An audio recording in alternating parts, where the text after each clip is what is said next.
আল্লাহ তাআলা আমাদেরকে 5টা কথা মনে করাইছেন। 1 নম্বর, ওয়ালাকাদ খালাকনাল ইনসান। আল্লাহ বলছেন সবাই মনে রাখবা, আমি আল্লাহই মানুষকে সৃষ্টি করেছি। মানে আল্লাহ যেন আমাকে বলতেছেন, আনিস এই কথা তুমি কখনোই ভুলো না, আমি কিন্তু তোমাকে বানিয়েছি।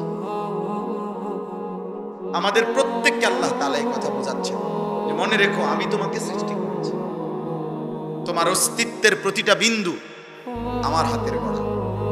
অতএব যেই কোনো শক্তিতে, যেই কোনো বুদ্ধিতে, যেই কোনো কৌশলে, ফন্দিতে তুমি আমার থেকে ছুটতে পারবে। আমি তোমাকে বানিয়েছি। তোমার অস্থি মজ্জা, ভিতর বাহির, তোমার শরীরের প্রত্যেকটা অঙ্গ প্রত্যঙ্গ আমি জানি, আমি বানাইছি। অতএব এটা আল্লাহ তাআলা আমাদেরকে মনে করাই দিয়েছে, আমি আল্লাহ তোমাকে সৃষ্টি করেছি, বানিয়েছি। আমার থেকে তুমি আড়াল হবা কেন? আমার বাঁধন থেকে তুমি ছুটবা কেন? আমার হাত থেকে তুমি ছুটতে পারবা না।